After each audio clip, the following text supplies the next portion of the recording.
Olivia Rodrigo came out with a new album. So today we're gonna be talking about Olivia Rodrigo's new album, You Seem So Sad for a Girl So in Love. I think I said it right. Basically, all I'm gonna be doing is I'm just gonna be talking about each song in the album and kind of just like digging deeper into it, maybe some like meanings behind it, kind of like interpreting it in a way. So to start off, we got Drop Dead. It was the first song in the album. So from what I've gone from the album is, from Drop Dead is that, you know, she's starting to fall in love. You know, she's starting to fall in love with this person.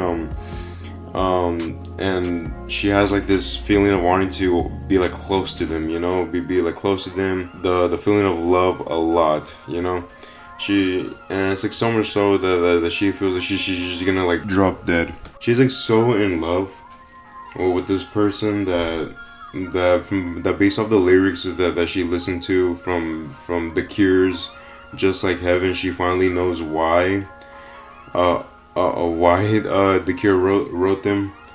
She's seen an example of why that was written right in front of her, if that makes sense. So yeah, that's what I noticed. So that's what I noticed from Drop Dead. She's falling in love. So this kind of just the beginning, right? As we go into Stupid Song, she continues to feel very in love with this person.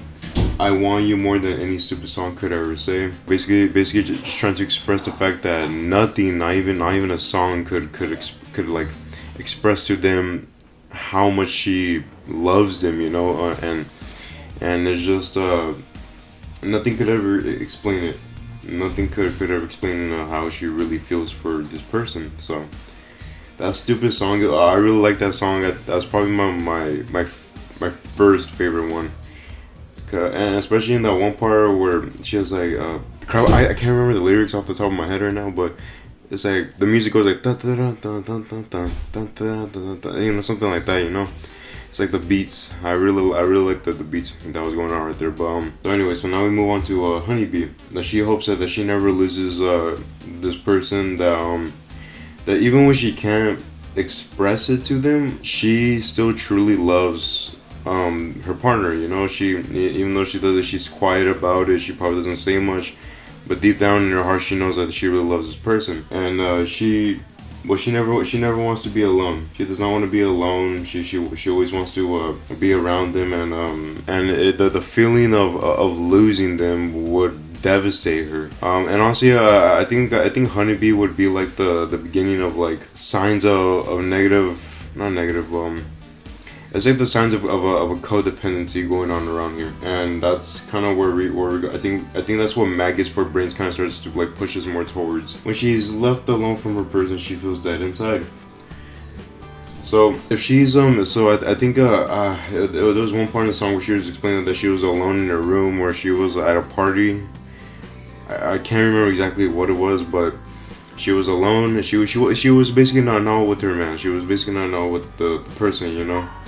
And so she felt dead inside. She felt, oh man, this life sucks right now. I'm not around my person. I don't know what to do right now. You know, so she feels dead inside him.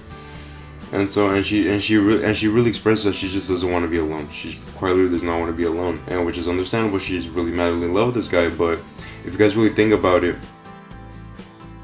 when you're in a relationship, you cannot be so codependent on your partner, because when you do, it creates like like I said, it creates this like codependency, which can be unhealthy, because you're so latched onto this person that you can't live your own life, and then they're struggling to try to like reassure you that, hey, it's gonna be okay, I'm always with you. So it's unhealthy for both ends, you know. So then we go into You Plus Me Equals Heart. I really like the way that she named the title it. So notes, so despite any obstacles or changes, she hopes they remain the same. She believes their love is forever. So she believes that despite whatever happens between them, no matter if they get into like an argument or like some other stuff happens that gets in the way of the relationship, she believes that they're going to last forever, that nothing's gonna break them apart, which is great. That's really good. But it's like she probably has this like it's possible that she just has this like delusion, you know. It could be that she has this delusion that she created for herself to make herself feel better. It could be.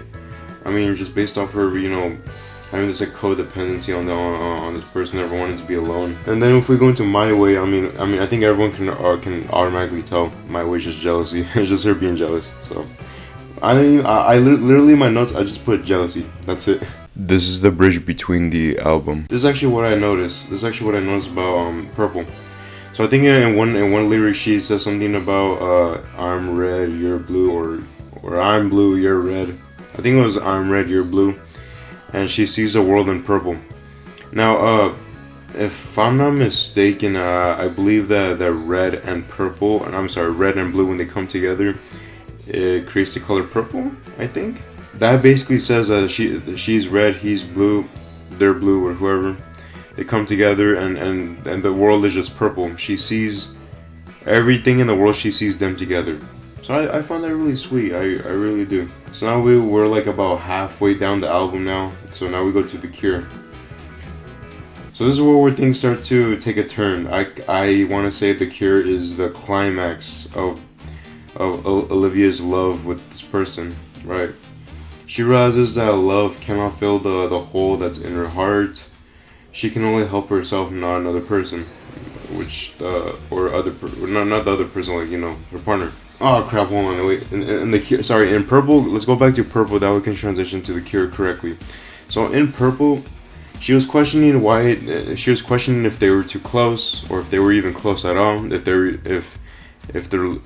were even in love. I believe that's what Purple, what she was trying to express in Purple. And in The Cure, she feels that this love that they have for each other, that it's not gonna fill her hole, you know, in her heart. And that's true. In reality, you cannot fill that void in your heart with just another person's love. You have to learn to love yourself. You know, you can't just depend on another person to do that for you. You work on yourself, you self-love yourself, and eventually that hole in your heart gets filled. And that extra love that you get from another person, that's just an add-on, guys. That's just an add-on. That's what I've come to learn about myself too. That is just like you have to learn to love yourself and improve on yourself. And I'm still trying to understand that. But yeah, so there's that. So then in Begged, she feels that she needs to beg for the relationship to work. Her partner does not give her enough, but she accepts it despite the pain caused. Now, she okay, so in the relationship, it's clearly being shown that her partner isn't like trying hard enough to keep them stabilized, and she's suffering because of it. And so what is she doing? She's trying to get the relationship to work. She's trying to make sure the relationship lasts, but clearly it's not working. You know, it's not working out. So she's having to just let things slide, even though it's hurting her a lot. When we go into What's Wrong With Me, she simply just feels lost. You know, she feels lost. She feels like she's done something wrong, as said in the title, What's Wrong With Me. She feels like she could have maybe done better for herself or for the other person, and she feels like it's her fault, you know. Then we go into Less. Notes. So my notes for this is for Less is the relationship ends due to the two of them not feeling the same love for each other. And yes, that is exactly what happens in Less.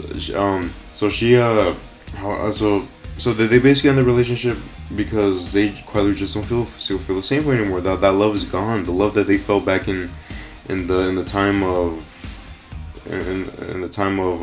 Drop Dead is just, it's not working out anymore for them. So what do? They just separate. And honestly, I feel this is really good for her, at least because I don't know about the other guy, you know. But I like to see things on both perspectives. But this is just about the album. We're not gonna get into her her love life, you know, specifically. Just what she says on the album, guys. But that's good for her because, you know, if she's suffering and she's in pain, mental pain, because of this person, she just needs. It's good to let go, you know. You have to let go. That's the only way you're gonna be able to really get past any of it. So we go into Expectations, and she's moved on from the last guy, deciding not to fall easily for a guy and increasing her standards. And yes, that's exactly what she does. Now that she's moved on from this person, she's not gonna be a quote unquote. Well, this is okay. I don't know. Who am I quoting? I'm not quoting no one. she's not gonna be an easy target no more. She's not gonna just easily be like, oh, okay, let's go on a date, or oh yeah, I like you, let's go on a date. Like, no, she's gonna set those standards for herself. Like, can this guy do this? Can this guy do that? Is he this? Is he that? Because she wants to make sure that the next person that she ends up with is the right one, and or at least won't cause her as much pain as the last guy did, you know. So she increases her standards, and she just sees where it goes from there. And that's really good that she did that, and we should all be doing that. We really should all be doing that. We should all be increasing our standards, not unreasonably, guys. Like, come on now, set your standards. Make sure that you don't get hurt in the process. You set your standards straight. You make sure that you're not an easy target yourself. So I think that she's what she's trying to express to us through expectations. So now Cigarette Smoke would be the final song of the album. And so my notes are that she regrets and resents the last person she was with. She thought that they could make their love work, but she was blinded. She wished that they never happened, so she just let go. And so that's probably one of the most saddest things you could probably feel about a relationship after it ends, and that is just resenting the other person and regretting them. My thing is, you should not ever regret the way you lived, the whatever experience you had, because, and obviously this varies depending on what you did. But when it comes to like loving another person, you shouldn't regret it. It's rather you just learn from it, you know. Don't regret that it happened, because, you know, it was a beautiful time that when it happened, right? But it just didn't work out, you know. I for one used to regret some of the stuff that happened in my life, especially when it came to a talking stage or even an actual relationship that I had. But honestly, you can't regret it, man. Because if you regret it, it's just, you're not gonna feel better. You know, you're not gonna feel good at all. So she finally realized that. Olivia finally realized that she realized that. Not realized. Sorry. She wished that they never happened, so they let go. Yeah. So she just moved forward. So, you know, I really like this album. She basically explained her entire like love life, her story with this person, and it went from being so full of love and joy to just becoming depressing. You know, her struggling with the relationship to keep it stable, her losing her love for them. But look, in the end, it did end on a happy ending, because she finally realized her worth. She understood that she needs to increase her standards. She needs to not become an easy target for love. So she finally moved forward, and she's straightening herself. Yeah, whatever. Okay. I really love this album though. It was really good. I think I started listening to Olivia Rodrigo's Sour, but I didn't really listen to her much until recently, when I started listening to Guts, and I really liked the All American B word. So hey guys, this is Future Dan here. Thank you guys for watching the video. I really enjoyed I actually really enjoyed making this video, and just, you know, talking about Olivia's new album, and honestly, this is the first for my channel. I never thought I'd be talking about a person outside of gaming, or a person at all, really. But I want to try something new. So, and I'm very glad that I got to do this with Olivia Rodrigo, especially with her new album. You seem pretty sad for a girl so in love. Yes, I got it right, guys, thankfully. But yeah, so I hope you guys did enjoy this video. I really had fun with that, and if I sounded really monotone, I'm so sorry about that, guys. That's just the way I talk, okay? But trust me, I really did love making this. I worked thinking about it so much. So, but yeah, so thank you guys once again.